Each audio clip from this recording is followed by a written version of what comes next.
आपल्या सोबत आहे यवतमाळ काँग्रेस विधानसभा मतदारसंघातून यवतमाळ मतदारसंघातून प्रवीण भाऊ देशमुख सर, आमच्या चॅनलमध्ये आपलं स्वागत आहे. सर, आम्ही आपल्याकडनं जाणून घेऊ नेमकं यवतमाळ मतदारसंघामध्ये एक आढावा बघितलं तर कशा प्रकारची आपली मूळची बांधणी राहणार, काय विकासाचे धोरण घेऊन तुम्ही पुढे जाता त्याबद्दल. या संदर्भामध्ये आता यवतमाळमध्ये एक संपूर्ण जिल्ह्यामध्ये एक चांगलं महाविकास आघाडीच्या संदर्भातलं एक वातावरण मागच्या लोकसभेपासून एक चांगलं तयार झालेलं आहे. शासनाच्या विरोधामध्ये मोठ्या प्रमाणात लोकांचा रोष आहे. महागाई असेल, सुशिक्षित बेरोजगारी असेल, महिलांच्यावर जे काही अत्याचार होऊन राहिले त्या संदर्भामधला प्रश्न असेल, किंवा देशामध्ये जे काही राज्यामध्ये जे काही घडून राहिलेलं आहे त्याच्या संदर्भातली लोकांच्या मनामधली चीड असेल, की या सगळ्या मंडळींनी लोकांना वेठीस धरलेलं आहे आणि केवळ आश्वासनं, जुमला आणि अशा पद्धतीचं एक आपलं राजकीय पोळी शेकण्याचं काम हे सरकार, केंद्रातलं सरकार करत आहे. याच्याबद्दलचं तीव्र नाराजी लोकांमध्ये आज आम्ही फिरत असताना, भेटत असताना दिसून येत आहे. मी एक यवतमाळ 78 या मतदारसंघामधनं विधानसभेची उमेदवारी काँग्रेस पक्षाकडे मागत आहे, महाविकास आघाडीकडनं मागत आहे. या ठिकाणी मागच्या वेळेस सुद्धा मी या ठिकाणनं उमेदवारी मागितली होती, परंतु त्यावेळेस या ठिकाणी दुसऱ्या उमेदवाराला ती उमेदवारी दिल्या गेली आणि त्यावेळेसचं वातावरण एक चांगलं होतं. त्यावेळेस जवळजवळ या ठिकाणचे भाजपचे उमेदवार हे जवळजवळ 25,000 मतांनी पडायला पाहिजे अशा पद्धतीचं वातावरण होतं. परंतु दुर्दैवाने काही वेगळ्या पद्धतीच्या खेळ्या त्यांच्याकडनं झाल्या, कुठेतरी आर्थिक वेगळ्या पद्धतीचा खेळ त्यांच्याकडनं झाला, मतदारसंघामध्ये वेगळ्या पद्धतीची दिशाभूल त्यांच्याकडनं झाली आणि निवडणुकीच्याही मतमोजणीच्या वेळेस अनेक वेगवेगळ्या पद्धतीचे प्रकार की जे सर्वसामान्यांना मान्य नाही, परंतु लोकांचा कल सुद्धा पक्षाकडे असताना त्या खेळातनं केवळ 2,500 मतांनी इथले भाजपचे उमेदवार त्यावेळेस निवडून आले. दुर्दैवाने त्यावेळेस ते 25,000 मतांनी पडायला पाहिजे होते. आज फिरत असताना माझं मत हे आहे, किंवा मला जे काही दिसून राहिलेलं आहे, तर हे उमेदवार आता त्याच्यापेक्षा 25,000पेक्षा जास्त मतांनी पडायला पाहिजे. आणि त्या पद्धतीने, ज्या पद्धतीने यवतमाळमधलं त्यांनी वातावरण घाणेरडं करून ठेवलं. आज यवतमाळमध्ये खुलेआम गांजा विकायला मिळत आहे. ह्या यंत्रणा मोकळ्यापणाने लोक बोलायला लागले आहेत. ज्या पोलीस विभागासारख्या यंत्रणा आहेत त्या सुद्धा बोलायला लागलेल्या आहेत. ड्रग्ज मोकळ्यापणाने मिळत आहे. दर महिन्याला एखादा खून होतो आणि आमचा एक तरुण मुलगा, कुठेतरी तरुण मित्र आमचा त्याच्यामध्ये बळी पडतो आणि त्याचा खून होत आहे. क्रिमिनल वातावरण आज जर बोलायचं म्हटलं तर महाराष्ट्रामध्ये 2 नंबरवर यवतमाळचं नाव घेतलं जातं. आज आम्ही महाराष्ट्रामध्ये, पूर्वी आम्ही ज्यावेळेस नवीन राजकारणामध्ये आलो त्यावेळेस 40 वर्षापूर्वी, 30 वर्षापूर्वी आमची ओळख, आम्ही दिल्ली किंवा इतर राज्यामध्ये गेल्यानंतर तुम्ही कुठले आहे हा प्रश्न विचारल्यानंतर आम्ही यवतमाळचे म्हटल्यानंतर यवतमाळ कुठे आहे हा प्रश्न साधारण आम्हाला विचारला जायचा. मग आम्हाला सांगावं लागायचं की त्यावेळेस यवतमाळ हे आमचं नागपूरजवळून 150 किलोमीटर अंतरावर आहे. तेव्हा कुठे आमची ओळख यवतमाळ मतदारसंघाची त्यावेळेस लोकांना व्हायची. परंतु दुर्दैवाने शेतकऱ्यांच्या आत्महत्या हा विषय यवतमाळची एक चुकीची ओळख त्या ठिकाणी झाली.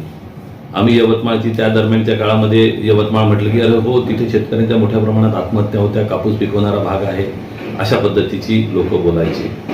त्याच्यानंतर आता त्याच्यापेक्षाही आता आम्ही यवतमाळचं आहे म्हटल्यानंतर आम्हाला म्हणतात हो ते महाराष्ट्रामध्ये क्रिमिनल नंबर 2वर गाव असलेलं यवतमाळ, अशा पद्धतीची चुकीची ओळख किंवा आम्हाला शर्मेनी मान खाली घालणारी ओळख या ठिकाणी असलेल्या सरकारच्या मंडळींनी, या ठिकाणी विद्यमान जे काही आमदार आहेत त्यांच्या आशीर्वादाने या यवतमाळची झालेली आहे. गुंडांना त्या ठिकाणी प्रोटेक्शन दिलं जातं, त्यांच्या माध्यमातून तरुण पिढीला त्या ठिकाणी डायव्हर्ट केलं जातं आणि त्या पिढींना या व्यवसायामध्ये घातलं जातं.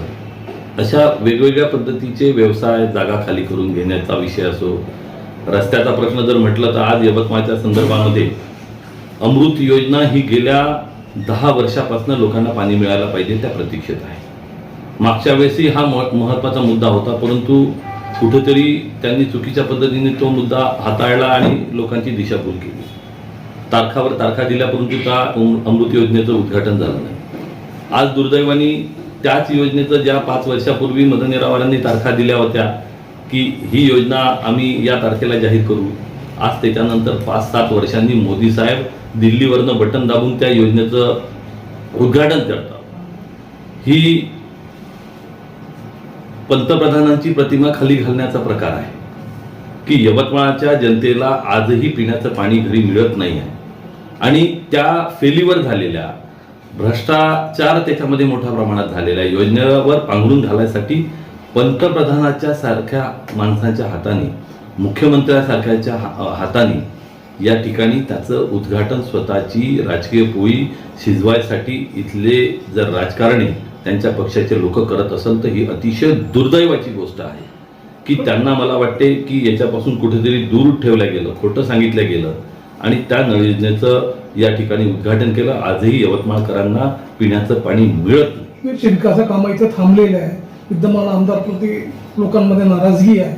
मला सांगा, आता हे जे गाजावाजा होत आहे, मोठमोठे प्रकल्प आणले, MIDC मध्ये जनकल्याणकारी योजना आणलेली आहे, युतीतर्फे जे मुख्यमंत्री लाडकी बहीण योजना आहे, असे बरेचसे त्यांनी योजना आणलेल्या आहेत. त्यावर आपण काय भाष्य करणार? नाही, कुठेतरी राजकीय फेल्युअर झालो आपण लोकांवर मोठ्या प्रमाणात अन्याय केला म्हणून निवडणुकीच्या काळामध्ये हे कुठेतरी चुकीच्या पद्धतीने लोकांच्या समोर दाखवायचा प्रकार चालू आहे. तुम्ही जसं विकासाच्या संदर्भामध्ये म्हटलं, इथला कुठलाही ग्रामीण भागाचा किंवा शहराचा विकास झालेला नाही. कचऱ्याचे ठेके हे त्यांच्या जवळच्या लोकांना दिल्या जाते, कुठेही कचरा उचलला जात नाही. आज गल्लोगल्लीमध्ये मोठ्या प्रमाणात आता दुर्गादेवीचा उत्सव महाराष्ट्रामध्ये, देशामध्ये 2 नंबरवर यवतमाळचं नाव येतं दुर्गा उत्सवामध्ये. त्यावेळेस सुद्धा मोठ्या प्रमाणात कचऱ्याचे ढिगारे रस्त्यावर पडलेले होते. हे तुम्ही आम्ही सगळ्यांनी पाहिलेले आहे. फक्त ते ठेके द्यायचे, आपल्या जवळच्या माणसांना कुठेतरी काम द्यायचं, त्याच्यातून पैसा मिळवून घ्यायचा, जनतेशी काही घेणं देणं नाही. ह्या ज्या काही गोष्टी हे करत आहे याचंच पाप या निवडणुकीमध्ये त्यांना फेडावं लागणार आहे. या ठिकाणी तुम्ही जे म्हटलं विकास कामं, कुठलीही विकास कामं झालेले नाही. तुम्ही उद्योगाच्या संदर्भामध्ये बोलले. दुर्दैवानं तुम्ही तो मुद्दा काढल्यानंतर बोलायची वेळ येते की इथे आमचे सुशिक्षित बेरोजगार अनेक पडलेले आहेत. या ठिकाणी कुठलंही उद्योगाचं युनिट, म्हणजे उलट काँग्रेसच्या काळामध्ये रेमंड आली, त्या ठिकाणी मोठमोठ्या इंडस्ट्रीज या ठिकाणी आल्या, परंतु दुर्दैवाने ते रेमंडचं सुद्धा युनिट आज बंद पडत आहे. अशा पद्धतीची परिस्थिती यांच्या या कार्यकाळामध्ये आहे. या ठिकाणी जे कृषी विद्यालय सुशिक्षित बेरोजगारांसाठी या ठिकाणी मंजूर झालं होतं, इथले विद्यमान आमदार त्यांचे मुनगंटीवार साहेबांचे नात्याचे संबंध, गोत्याचे संबंध, प्रेमाचे संबंध, त्या प्रेमाची भेट म्हणून यवतमाळचं आमचं कृषी विद्यालय, महाविद्यालय त्यांनी चंद्रपूरला आमच्या आमदारांनी सहखुशीने पाठवलं. हा आमचा सुशिक्षित बेरोजगारांचा अपमान आहे, इथलं दुर्दैव आहे. इथलं मेडिकल कॉलेजचं ज्यावेळेस अकोल्याला जात होतं त्यावेळेस आम्हाला आठवते की सुधाकरराव नाईक साहेब, जवाहरलाल दर्डा साहेब त्यावेळेस त्यांनी भांडले, तिथे ते मंत्री होते आणि भांडून ते अकोल्याला जाणारं मेडिकल कॉलेज या ठिकाणी यवतमाळला त्यांनी त्या ठिकाणी ठेवलं. कुठेतरी आम्हाला आरोग्याची सेवा त्याच्यातून मिळत आहे. दुर्दैवाने निलेश पारवेकर आमचे वारले, त्यावेळेस ते या यवतमाळचे आमदार होते. त्यांनी गुलाब नबी आझाद साहेब त्यावेळेस आरोग्यमंत्री असताना त्यांनी 200 करोड रुपये सुपर स्पेशालिटी हॉस्पिटलसाठी या ठिकाणी यवतमाळला आणले होते. आपल्या बोलण्याचे उद्दिष्ट असं आहे, कागदावर विकास झालेला आहे, प्रत्यक्षात विकास कुठे आहे आणि या व्यतिरिक्त आपण नाही, विकास झाला ना. विकास कोणाचा झाला? विकास झाला मदन भाऊ येरावारांचा. विकास झाला त्यांच्या कार्यकर्त्यांचा, ठेकेदारांचा, ज्या गुंडागर्दी करणाऱ्या लोकांचा विकास झाला ना. पण त्यांच्या परीने तो विकास आहे, लोकांच्यासाठी हा भकास झालेला आहे. जे मतदार बंधू आहे त्यांना आपला काय प्रेमाचा संदेश असेल? नाही, मतदार बंधूंना माझी आग्रहाची विनंती राहील की ही खऱ्या अर्थानं वेळ संविधान वाचवायची आहे, आपलं यवतमाळ वाचवायची आहे, आपले मुलं बाळं, आपल्या महिला भगिनींना याच्यामध्ये संरक्षण देण्याची आहे, ग्रामीण भागाचा, शेतकऱ्याचा, शेतमजुराचा विकास करण्याची आहे. यांनी ज्या काही भूलथापा आणि ज्या काही गोष्टी चालवलेल्या आहेत त्या गोष्टीला बळी न पडता किंवा निवडणुकीच्या तोंडावर जे काही यांचं जुमलेबाजी राहते, खोटे आश्वासनं राहते. दाभडीसारख्या गावामध्ये येऊन पंतप्रधानांनी सांगितलं होतं की आम्ही शेतकऱ्यांचं दाम दुप्पट देऊ आणि त्याच्यानंतर अमित शहानी सांगितलं हे जुमले आहे, 15 लाख देऊ, हे जुमले आहे. मग हे जे काही आता खोटे आश्वासनं देऊन राहिले, लाडली बहीण यांनी आणलेली आहे, बाया मोकळ्या मनाने बोलायला लागलेल्या आहे. भाऊ म्हणे हे हरामाचे पैसे यांनी खाल्लेले आहे आणि जे काही देऊन राहिले ते आमचे सरकारचे आमचे स्वतःचे पैसे आहे, ते देऊन राहिलेत, आमच्यावर काही उपकार करून नाही राहिले. परंतु यांनी जे छळ केलेला आहे, ग्रामीण भागामध्ये महिलांची चीड आहे की सिलेंडरचे भाव यांनी जे काही कमी करायला पाहिजे होते ते न करता जीएसटी वाढवलेली आहे. प्रत्येक गोष्टीवर जीएसटी घेऊन आमच्या खिशातले पैसे काढत आहे. तर लोकांना याची जाणीव झालेली आहे. शेतकऱ्यांना 2,000 रुपये देऊन शेतीचे जे माल आहे, कापसाचे भाव आहे, सोयाबीनचे भाव आहे, यांनी आयात सोयाबीन मोठ्या प्रमाणात केलं, तेल आयात केलं, गाठी आयात केलं आणि त्याच्यामुळे शेतकऱ्याच्या मालाचे भाव पडले. त्याच्यामुळे शेतकऱ्याचं म्हणणं आहे की यावेळेस फक्त विधानसभेमध्ये यायला आम्हाला जागाच दाखवायची आहे. हे सरकार बदलवायचं आहे, कारण कुठेतरी आता लोकांना वाटायला लागलं आहे की हे जे सरकार आहे हे आपल्या हिताचं नाही आहे. हे संविधान बदलवायला निघालेलं आहे, शेतकऱ्यांच्या अडचणी करायला निघालेलं आहे, सुशिक्षित बेरोजगारांच्या अडचणी, आज नोकऱ्या नाही आहे, कुठेतरी कंत्राटी बेसिसवर जसं अग्निवीरचं यांनी मध्ये खेळ केला होता तसंच आता हे कंत्राटी पद्धतीच्या काही दिवसापुरत्या त्या नोकऱ्या आहेत. सरकारमध्ये झालेलं भांडण हे लोकांच्या समोर आहे. अजितदादांनी सांगितलं आपल्याला जो पैसे नाही, मुख्यमंत्र्यांनी सांगितलं वाटून टाका, जे असेल ते खाली करून टाका, मग पुढं पाहत बसू. ही लोकांची चीड आहे आणि यावेळेस या ठिकाणी महाविकास आघाडीचे जे कोणी उमेदवार असेल, मी एक उमेदवार पक्षाकडे मागत आहो, काँग्रेस पक्षाकडे मागत आहो.